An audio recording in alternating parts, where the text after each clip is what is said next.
Hi everyone, welcome back to my channel, Styled by Sylvia M. All things fashion, interior design, travel, and lifestyle. In today's video, I wanted to do something a little fun and different and show you one of my passions and hobbies, floral arrangements.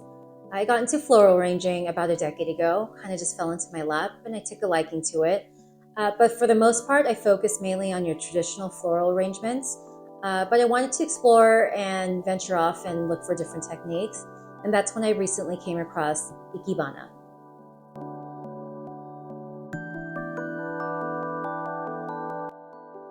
So Ikebana is the art of Japanese flower arrangements, and it means living flower, arranging flowers, or making flowers come alive.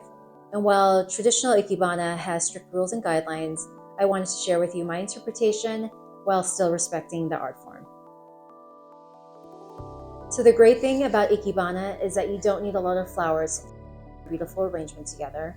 But when I do source flowers, I try to keep in mind of different lengths, shapes and sizes, also color, so that adds a lot of depth, texture, and interest to my arrangements.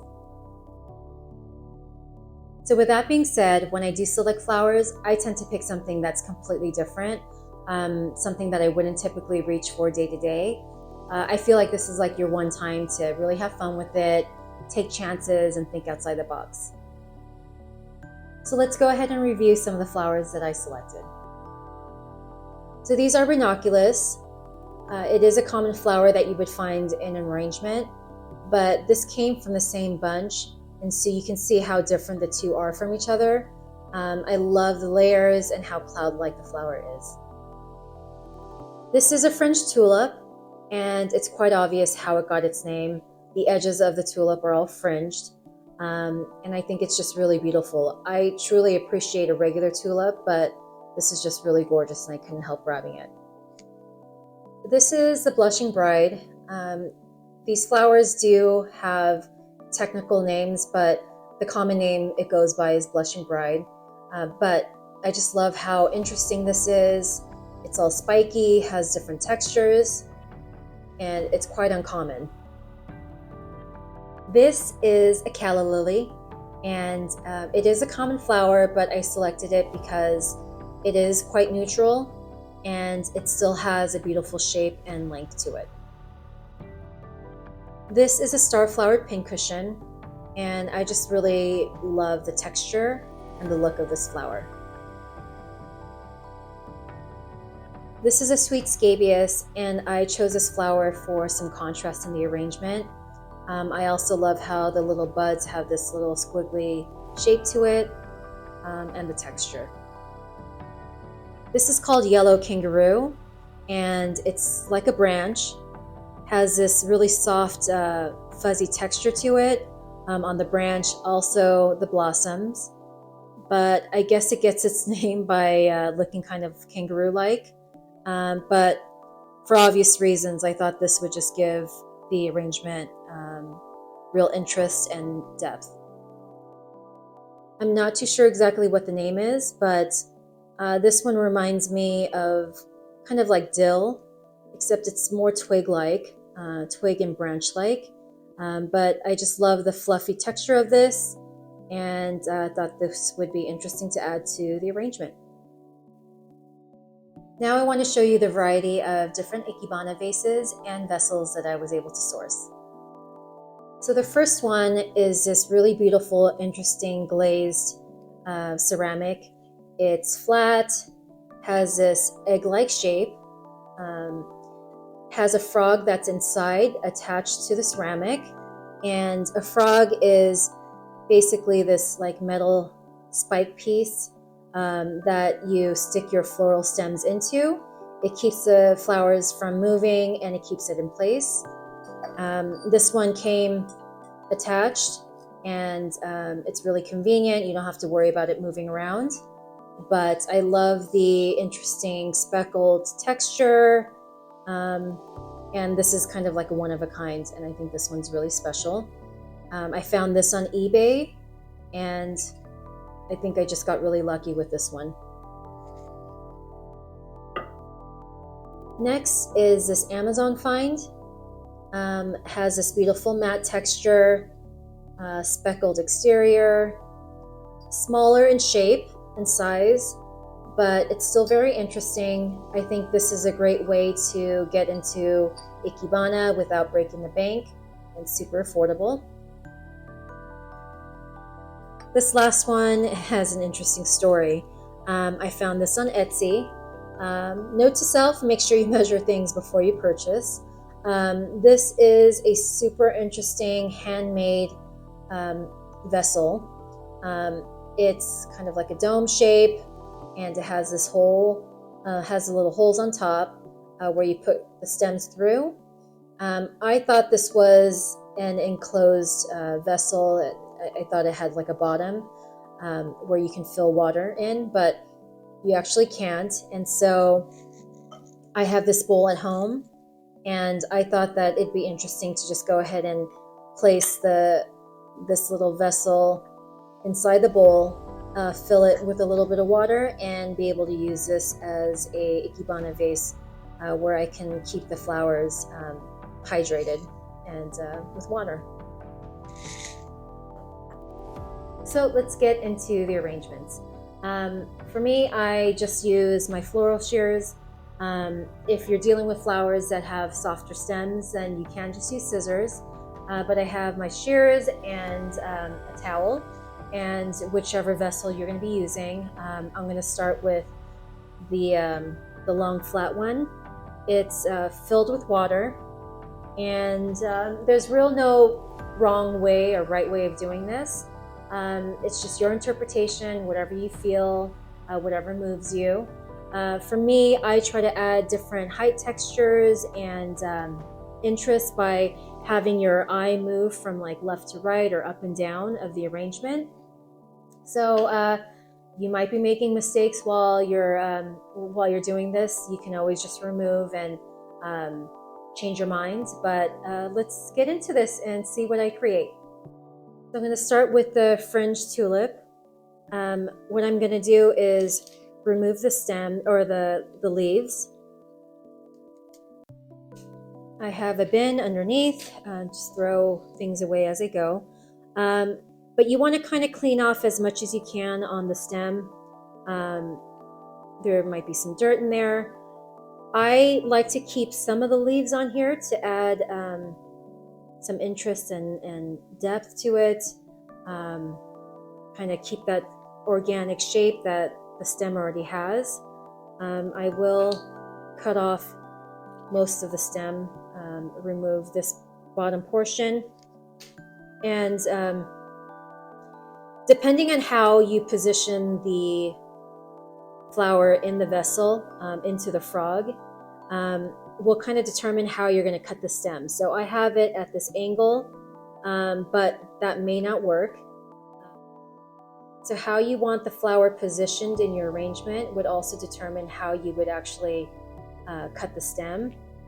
This one is angled, and so if it's angled that way, you would typically just push this all the way down into the frog like this.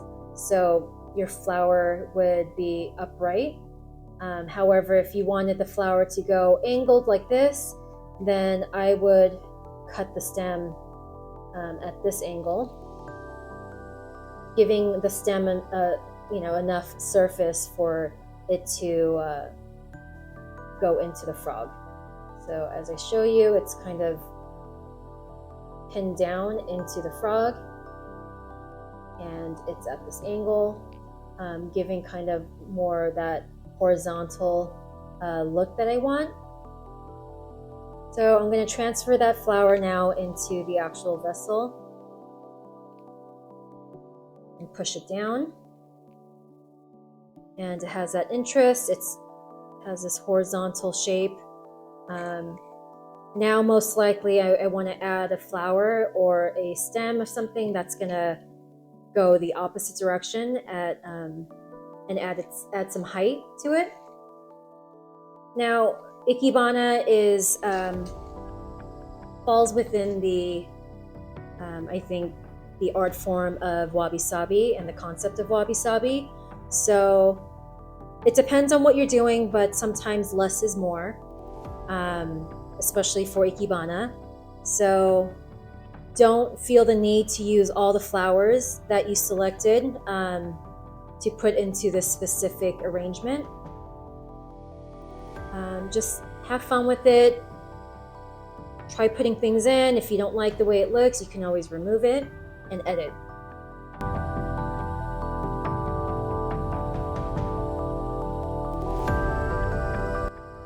It might be cut off in this frame, but you'll see the full length of this arrangement at the end.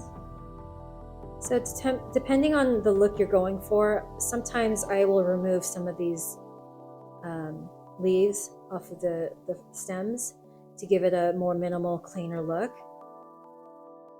I do like the mini buds, and that's kind of what I'm going for, so I might even remove this small one just to kind of use these three.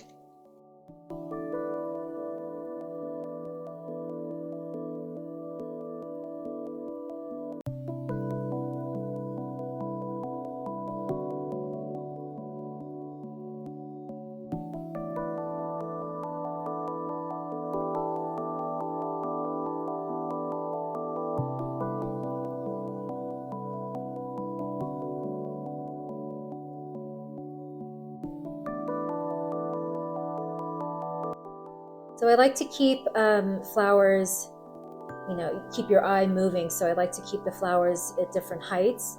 So this one's lower, and then your eye just moves upwards. So that's kind of my placement for this one. And this might be wrapping up, but I will add a few more things here.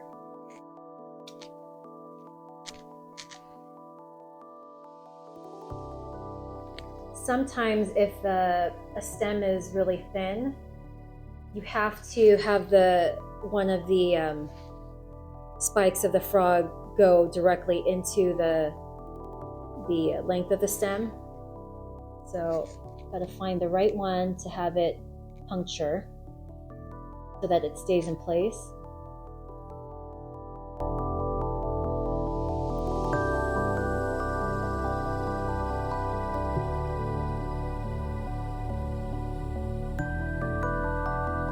I feel like there's somewhat of an empty space here, so I'm going to add one more ranunculus, I think right here, to give it a little bit more color and fill in this space.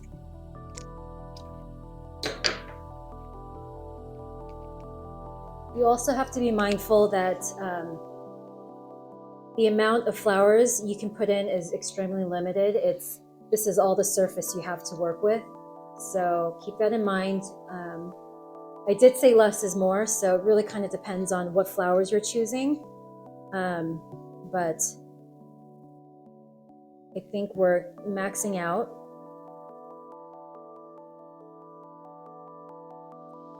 When choosing your flowers, you have to be mindful of the type of stem that you're working with. You can't work with flowers that are too limp, I should say. The stem should be somewhat firm and be able to stand in that position. So tulips, sometimes if the flower goes bad, the stem will start to wilt away and get soggy. So this may be possibly the first flower that's going to go in the arrangement. But if you have extra flowers to replace it with, that's something that you can always do. But even without this flower, the arrangement still is quite beautiful. So, however, I do love the interest of this tulip kind of just going off on its own and what it really does for the arrangement.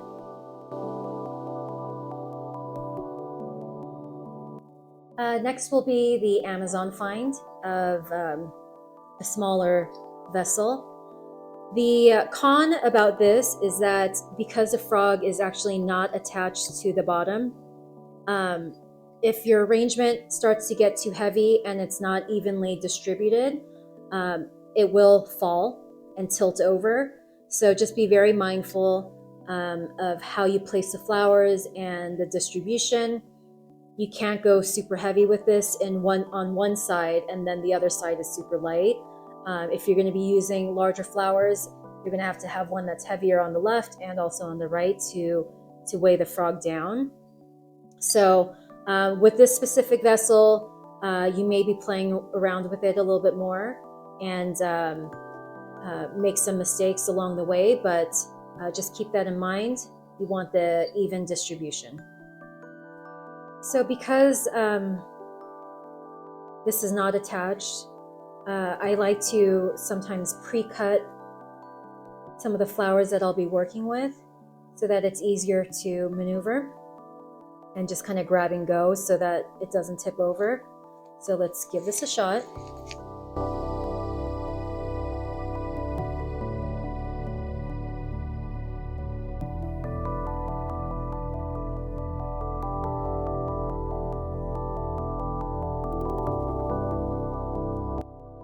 So like you see, it's not standing up like I always want, so I'm gonna have to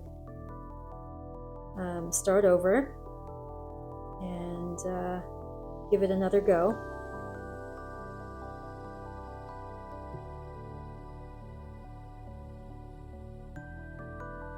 Okay, so removing that piece kind of stabilized it. Let's see if it will allow me to continue to work with it. Sometimes, depending on the opening of the vessel, I don't necessarily like looking down and seeing all the stems or even the frog. So sometimes I'll pick like a flower that has more of a spread, so that it kind of covers the opening, so that you're not looking down and seeing like, okay, what is that? So I will see if this will work.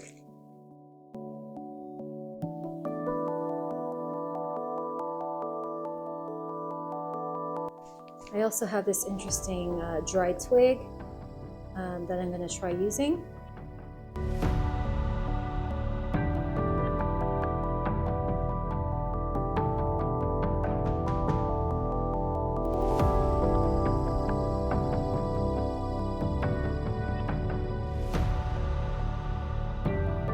For me, I kind of like to balance this arrangement. So I would like to add something that's going to give a little bit more height and direction to this side.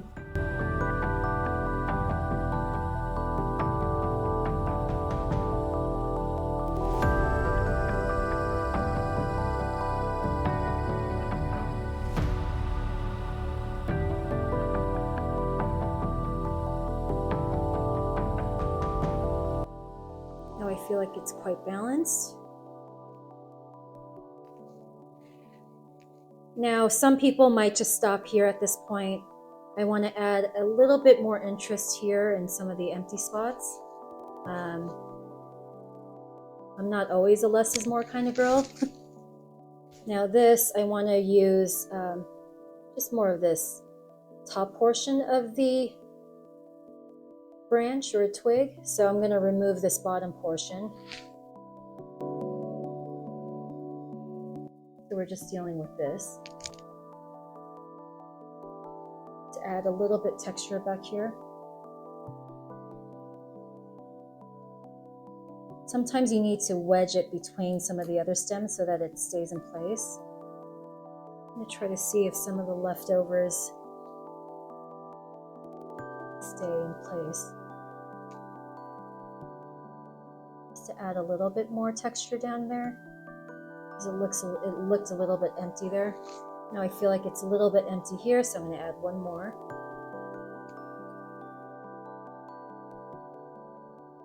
Those are super light, so you can just, plug them in and they stay in place.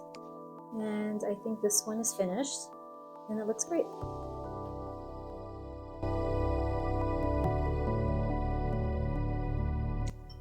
Okay, the last one is this little handmade one.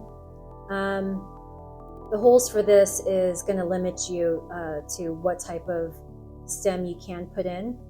So just keep that in mind. So since the holes on these are really small, I won't be able to put too many in here, but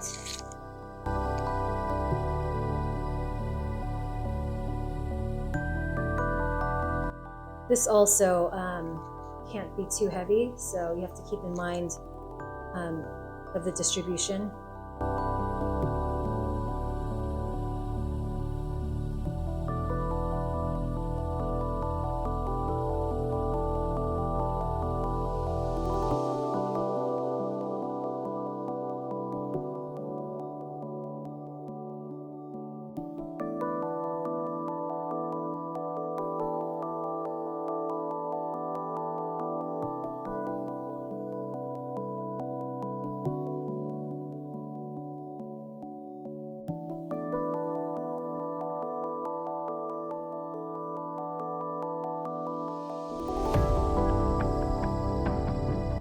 Okay, so I feel like for this arrangement, it's not so much balanced in terms of height, from the left to right, or from side to side. This side is a lot higher. However, I think the heaviness of the opposite side still gives it some balance. And I think it looks good at this point.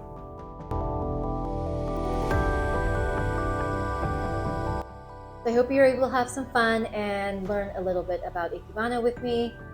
Even though I wasn't able to teach you all the traditional rules and guidelines, I still hope that you're able to find some inspiration to go ahead and experiment on your own. Thanks again for watching. Please like and subscribe, and I'll see you guys next time. Bye.